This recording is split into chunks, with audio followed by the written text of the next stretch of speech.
Pourquoi, monsieur le maire, vous ne faites pas vos vœux cette année, malgré les conditions sanitaires très particulières et singulières? On a fait le choix du raisonnable avec mon équipe, rassembler 500 personnes comme on le fait tous les ans à la salle polyvalente pour la présentation des vœux dans un contexte de crise sanitaire. C'était pas forcément l'idéal.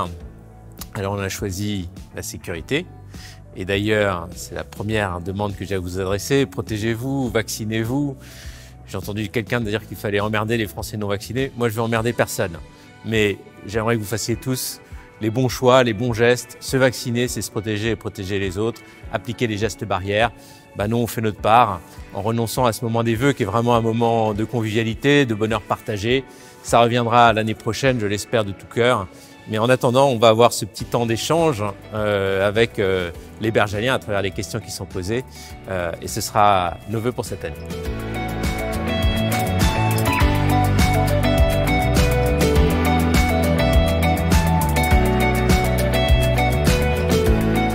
Je ne suis pas commerçante. J'habite la piétonne. Comment se fait-il que certains locaux soient fermés et pas accessibles, par exemple, à certains des commerçants qui sont en place et qui pourraient utiliser ces commerces qui sont vides à des loyers amis, comme on peut dire? Alors justement, on s'est posé la même question et on a trouvé des réponses, notamment à l'occasion des fêtes de Noël, puisque on a organisé beaucoup d'activités associatives, de boutiques éphémères dans ces locaux qui sont aujourd'hui fermés. Alors on ne peut pas le faire partout parce qu'il nous faut l'accord des propriétaires, ce n'est pas des locaux qui appartiennent à la ville, mais c'est vrai que ça a participé de l'animation à l'occasion des fêtes de Noël et il y en a même qui continuent. Qu'est-ce que vous pourriez faire pour rendre la rue piétonne plus dynamique?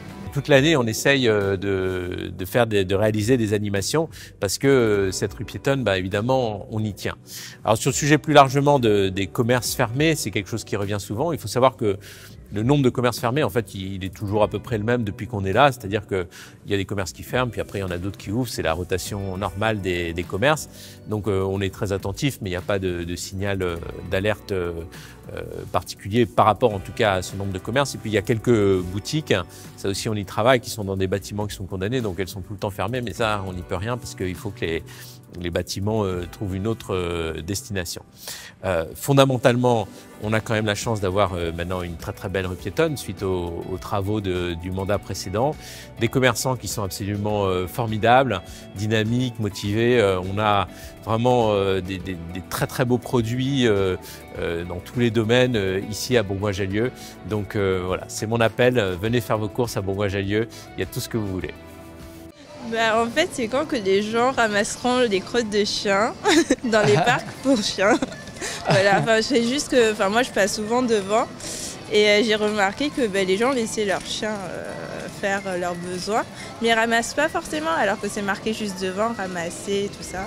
Et c'est dommage en fait parce qu'il y a des installations pour et du coup au final on l'utilise pas complètement. Des belles odeurs sympas. Oui, dans voilà, le c'est pas centre-ville. très agréable dans la ville. Mais ouais, non, mais c'est vrai que Donc voilà. ça soit appliqué un peu mieux, ça serait quoi? Ça serait cool, ouais. Alors moi, je suis d'accord avec vous.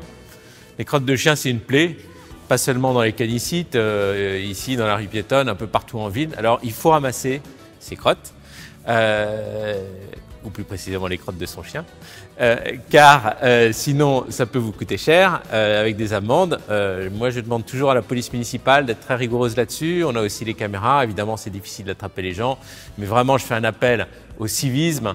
Voilà, on vit tous ensemble dans cette belle ville, il faut que chacun ramasse et il faut aussi faire preuve de civisme par rapport aux ordures, à tout ce qui est carton, à tout ce qui est ordures ménagères. On a traversé une période un peu compliquée avec la grève du SMND qui ne dépend pas de la ville mais qui ramasse nos ordures. J'ai demandé au service de vraiment se mobiliser pour faire le maximum pour que notre ville reste propre et je les remercie. Mais maintenant, cette période-là est derrière nous, il faut que tout le monde fasse un effort pour qu'on garde une ville propre. Moi je fais partie d'une association qui fait du théâtre d'improvisation, donc j'aimerais savoir un petit peu comment est-ce que le maire envisage de mettre à disposition les salles au sein de la ville pour les différentes associations qui en ont besoin. Je pense en particulier à l'association dont je fais partie, mais aussi aux gens qui font de la musique, aux gens qui font d'autres spectacles. Voilà. Alors comme vous, j'aime le théâtre. On a d'ailleurs une très belle saison théâtrale en cours à la salle polyvalente et je vous encourage à y aller. Et pour tout ce qui est des pratiques associatives, comme le théâtre, mais aussi toutes les autres, on essaie vraiment de faire le maximum pour mettre les salles municipales à disposition. On a une vie associative extraordinairement riche. Notre ville ne serait pas la même sans l'engagement, la passion des bénévoles. N'hésitez vraiment pas à contacter les services de la vie associative, à leur expliquer exactement quels sont vos besoins et puis on fera le maximum pour trouver des salles à vous mettre à disposition pour que tout le monde puisse pratiquer l'activité qui lui est chère. Est-ce que vous savez si le maire va faire quelque chose pour le pont Saint-Michel et la place 1 rue Cassin à Bourgoin? Voilà, merci. Bien sûr. Alors ce pont, il a une histoire, c'est l'histoire de la ville de Bourgoin-Jallieu, puisque c'est un peu le trait d'union entre Bourgoin et Jallieu, mais il a aussi des gros défauts. On a découvert il y a quelques temps qu'il avait des défauts structurels, il a été mal construit, et donc en fait on ne peut pas le conserver et il faut le détruire. Ce sera fait cet été, mais évidemment on ne va pas juste détruire le pont, on aura tout un projet pour ce quartier. Un projet de réhabilitation avec cette partie de l'avenue qui sera rénovée, embellie, un projet de nouveaux accès puisqu'on ne pourra plus passer par la passerelle, il y aura des escaliers qui seront entièrement refaits, des ascenseurs pour que le quartier soit ouvert sur la ville, ouvert pour toutes les personnes, y compris les personnes à mobilité réduite. Tout ce projet il sera discuté avec les habitants, il y a déjà eu des réunions publiques, il y en aura à nouveau en cette rentrée pour qu'il soit partagé, qu'on prépare cette première étape et puis les suivantes. Par la suite, je pense qu'il faudra refaire, mais peut-être un peu plus tard, l'avenue du professeur Tixier. Il y a aussi une discussion pour savoir si on veut une passerelle. Voilà. Tout ça, ce sera discuté avec les habitants, mais de toute façon, dès cette année 2022, on aura un quartier très différent, beaucoup plus ouvert, beaucoup plus beau, et même le visage de la ville sera changé puisqu'on va éclaircir cette avenue, redonner des perspectives. Je pense que ce sera beaucoup mieux comme ça. Alors bonjour déjà, et petite question pour le maire du coup, par rapport à l'année prochaine, quels vont être les projets pour Bourgoin-Jallieu? Qu'est-ce qui va évoluer dans la ville? Alors beaucoup de choses vont changer à Bourgoin-Jallieu cette année et puis dans les années qui viennent tout au long de ce mandat. J'ai parlé du pont Saint-Michel, c'est évidemment un très gros chantier. Il y a aussi la place Carnot qui va devenir une place magnifique alors qu'aujourd'hui c'est vraiment uniquement un parking. Ce sera une vraie place piétonne, paysagère, végétalisée. On pourra continuer à y stationner sur tout le pourtour de la place, mais il y aura vraiment un grand espace très beau de promenade et de rencontres. Ça redeviendra le vrai cœur de notre commune comme ça l'a été. À Champaret, il va se passer plein de choses. Il y a la nouvelle piscine qui sera inaugurée en septembre, donc ça c'est évidemment un énorme chantier, un très beau bâtiment, 8 lignes d'eau et puis un bâtiment superbe. Et puis tout autour, on a fait les abords de l'école Claude Chary. On va traiter tout le centre commercial avec notamment le square des Robiniers. Et puis il y aura un nouvel espace de jeu près de la piscine, en face de la maison des habitants, dont le parvis a également été refait. Donc voilà, comme on s'y était engagé, on va vraiment refaire ce quartier de Champaret qui en avait bien besoin.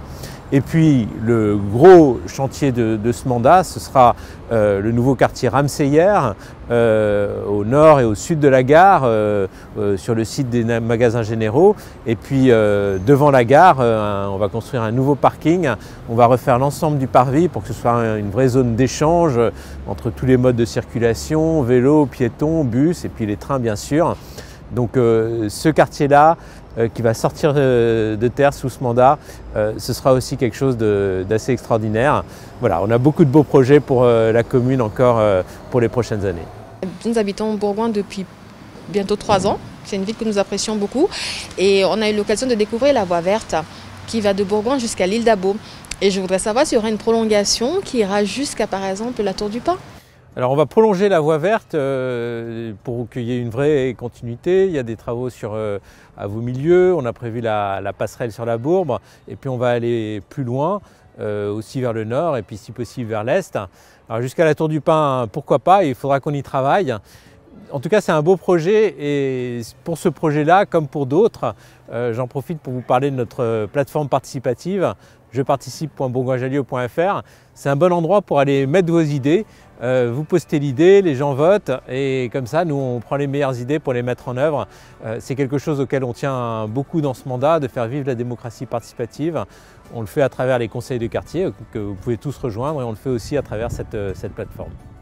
Est-ce qu'il y aura de nouvelles créations de pistes cyclables en 2022?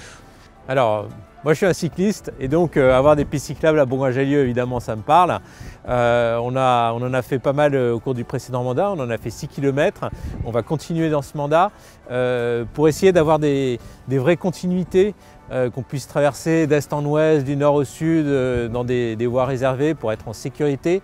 On veut aussi aller vers les territoires plus lointains. On est en discussion avec les balcons du Dauphiné pour avoir une piste cyclable qui parte vers Saint-Chef et vers le nord pour à terme aller jusqu'à rejoindre la Via Renard. Donc voilà, il y a beaucoup de beaux projets parce que je veux qu'on utilise davantage le vélo et en sécurité. On est ici devant le Pump Track de Champfleury, c'est aussi une réalisation récente. Et puis vous l'avez vu, il y a des nouveaux vélos trottinettes en libre service de tir. On est la première ville moyenne de France à avoir introduit ce service pour les habitants. Donc voilà, on va continuer à faire beaucoup pour le vélo. J'aimerais savoir si la piscine Tournesol, elle va être améliorée et on pourra s'en resservir, mais elle sera plus moderne. À partir de la rentrée prochaine, la nouvelle piscine de Champaret va ouvrir et à ce moment-là, nous n'utiliserons plus notre vieille piscine Tournesol, qui a rendu des bons services, mais qui là était vraiment devenu très vétuste. Alors ce bâtiment, qu'est-ce qui va devenir? Eh ben, ça va être un sujet de débat avec la population, comme beaucoup d'autres. On a quelques idées, probablement pas la toiture qui est vraiment très dégradée, mais on pourrait utiliser la forme du bassin pour faire par exemple un grand bowl de skate, un skatepark, voilà, à côté du Pump Track, ça aurait du sens. C'est une des possibilités qu'on va discuter avec la population et avec les jeunes. En tout cas, ce sera quelque chose de ludique, de festif, de sportif, en lien avec ce qu'on veut faire sur toute cette plaine ici à Champfleury. S'il y allait y avoir des barbecues électriques là-bas. Alors, question simple, réponse simple. Oui, on y a pensé au barbecue électrique, peut-être même connecté. C'est prévu dès cette année. On voudrait en mettre ici à Champfleury, à Champaret, peut-être à d'autres endroits en ville. Je pense que ce sera super sympa pour venir se faire des grillades en famille ou entre amis. Bonjour, moi j'aimerais bien qu'on investisse sur le City Stade pour que les petits jouent mieux au foot parce que la pluie et la neige, ça arrache le terrain, ça veut dire moche. Alors c'est vraiment un de nos projets que ce lieu ici à Champfleury et puis aussi le parc Chopin soient des vrais lieux de jeu, de fête pour se retrouver en famille, entre amis. Il y a eu le Pump Track, il y a nos projets autour de la future ancienne piscine Tournesol et puis là on va pouvoir poser d'autres jeux, sans doute aussi refaire le City Stade. Tout ça, ça va être discuté avec les habitants pour qu'il y ait des solutions pour venir se retrouver à côté du gymnase rebaptisé Brahim Asloum avec sa nouvelle salle de musculation. Il y a beaucoup d'envie de sport ici à Champfleury et il y a des nouveaux équipements qui vont arriver bientôt. Ouais, j'ai mes enfants qui sont là-bas. Jean Rostand? Ouais. Il y a plusieurs problèmes qui sont sortis de cette école et on n'a pas de grands retours, donc savoir ce que ça va donner. Je sais qu'il y a un souci aussi au niveau des WC qui doivent être censés être réparés, mais est-ce que ça va être fait quand voilà, juste savoir ce que ça donne. Alors sur Jean Rostand, c'est vrai qu'on a eu un certain nombre de demandes des parents. On est en train de répondre, notamment pour rénover les sanitaires, d'autres parties de l'école qui sont un peu vétustes. Il faut savoir qu'on a des écoles très vétustes à Bourgoin-Jallieu.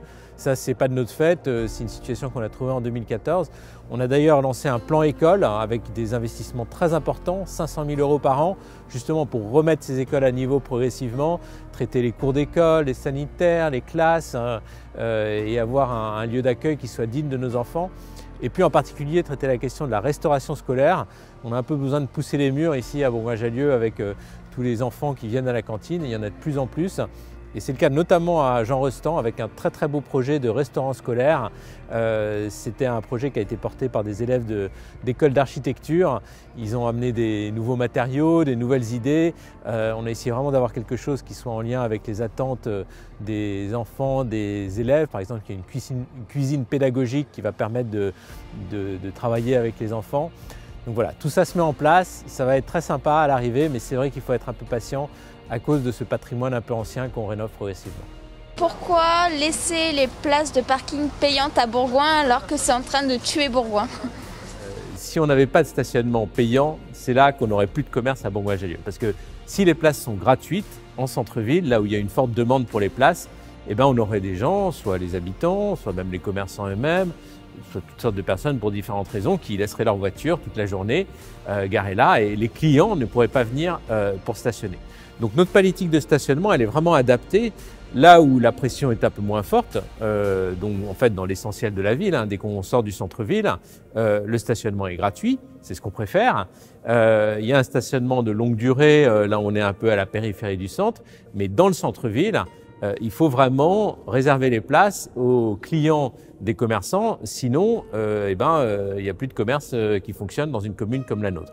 Alors une fois qu'on a dit ça, nous on fait le maximum pour que y ait cet équilibre et que ce soit pas trop cher, suffisamment pratique. Bon, il y a tout ce qui est commodité, on peut payer avec son application, son smartphone. On a la demi-heure gratuite, c'est un engagement de la campagne précédente de 2014 qu'on a mis en œuvre. Donc si on vient pour acheter son journal, son pain, on peut se garer gratuitement. On a même fait le samedi de 11h à 16h pour avoir une plage plus longue le samedi à un horaire où il n'y a pas les gens qui viennent travailler. Et pour le reste, voilà, il y a un stationnement qui reste un prix raisonnable, notamment par rapport aux grandes villes, mais qui quand même existe pour que le stationnement payant en centre-ville soit plutôt réservé aux gens qui viennent. Donc voilà, je pense que maintenant on a trouvé un assez bon équilibre. D'ailleurs, quand on discute avec les commerçants, c'est moins là-dessus qu'ils nous interpellent. Il y a le sujet du nombre de places. Alors là-dessus, là aussi, on essaie de trouver des équilibres. On va en avoir un petit peu moins sur la place Carnot parce qu'on va refaire la place Carnot comme une très belle pièce piétonne. Mais on en avait créé beaucoup sur le parking Hector Berlioz. On va en recréer d'autres place Charles de Gaulle. Donc globalement, on aura quand même plus de places en centre-ville que ce qu'il y avait à notre arrivée. Voilà, tout est fait. Moi, je ne suis pas du tout contre la voiture en ville. Je pense que la voiture, elle est indispensable dans une ville moyenne comme la nôtre. Bien sûr, il faut aussi pouvoir circuler en vélo, à pied, dans de bonnes conditions. Donc, on veut que les gens puissent venir se garer commodément, mais pour ça, il faut qu'il y ait un tarif payant, pas trop cher, équilibré, avec des facilités. C'est tout ça qu'on a essayé de mettre en place et je pense que ça commence à être assez bien compris. Pourquoi on dépense tant d'argent? Quelquefois, ça ne sert à rien du tout. Alors je ne pense pas que l'argent public qu'on dépense ne serve à rien puisqu'on s'occupe des écoles, de la voirie, de la propreté, des espaces verts, des services sociaux. Tout ce que fait la ville est quand même utile, en tout cas je l'espère. En tout cas, c'est d'autant plus utile qu'on essaie d'être très économe avec votre argent. Depuis que j'ai été élu en 2014, je n'ai pas augmenté les impôts et je ne les augmenterai pas. Alors qu'en parallèle, l'État nous a considérablement réduit les subventions dont on disposait. Donc on a dû faire mieux avec moi. C'est la consigne que j'ai toujours donnée à mes équipes et aux services municipaux qui s'adaptent et c'est pas facile et je les en remercie. On va continuer à faire en sorte que votre argent soit bien dépensé pour vous en prendre le moins possible et faire en sorte que vous ayez quand même les services municipaux qui sont indispensables pour la vie en société. Bah du coup moi si c'est possible de savoir si vous avez fait plus de parcs de vie pour les gens quoi. Une de nos priorités c'est vraiment les arbres, la végétalisation, les espaces verts. Alors on avait commencé dans le mandat précédent puisque tout près d'ici on a fait le nouveau parc Chopin, un grand parc de 1 hectare au cœur de Champfleury qui a vraiment été adopté par les familles. Et dans le prochain mandat, à nouveau, il y aura un nouveau grand parc de 1 hectare au cœur du futur quartier de la Gare, au sud de la Gare, dans le quartier Ramseyer. Ce sera le parc du Bion, puisqu'on va retrouver et renaturer le Bion, ce cours d'eau. Et puis on va continuer à planter des nouveaux arbres un peu partout, à avoir plus d'espaces verts. On fait des forêts des écoles avec les enfants des écoles qui plantent des arbres. On va planter des milliers d'arbres comme ça pour que vraiment chaque enfant puisse progressivement voir pousser son arbre. Donc voilà, on a beaucoup de projets autour de la verdure et on va pouvoir continuer à se promener au vert pendant très longtemps à Bourgoin-Jallieu. Est-ce que vous allez nous mettre plus de caméras au pont Saint-Michel?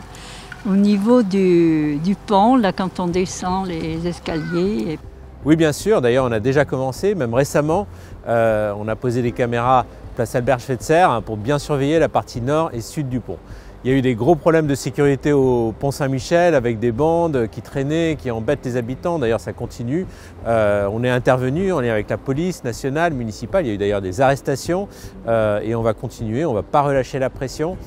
Et les caméras, c'est indispensable à la fois pour faire de la prévention, pour élucider les faits. On en a posé beaucoup en ville. Quand je suis arrivé, en 2014, il y avait 0 caméra sur la voie publique. On est passé à 75. J'ai pris l'engagement d'aller à 100 au cours de ce mandat. En fait, on va largement dépasser parce qu'on a des projets d'en poser à la Maladière avec la région pour bien surveiller cette zone. Il y en aura à la future piscine de la Capille et puis partout en ville. Chaque fois que c'est nécessaire, on va continuer à faire tout ce qui est indispensable pour assurer votre sécurité. Quelle question j'aurais à poser au maire de Bourgoin-Jallieu? Une seule. Mon Dieu, vous me prenez de court là. Qu'est-ce qu'on souhaite à Bourgoin pour 2022?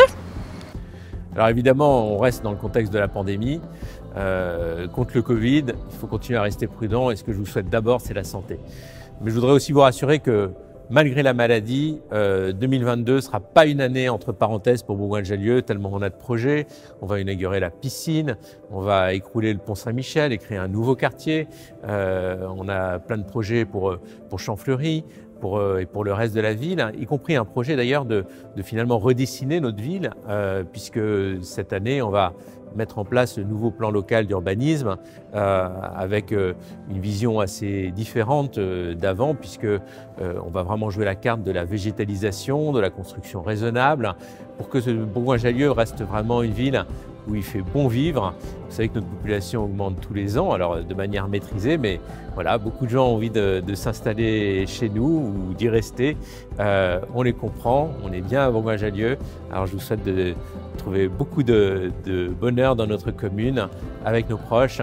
Que 2022 soit une belle année, une année productive, une année créatrice et une année où on est, j'espère, le plus rapidement possible, le bonheur de se retrouver tous ensemble entre Bergaliens pour passer une très belle année.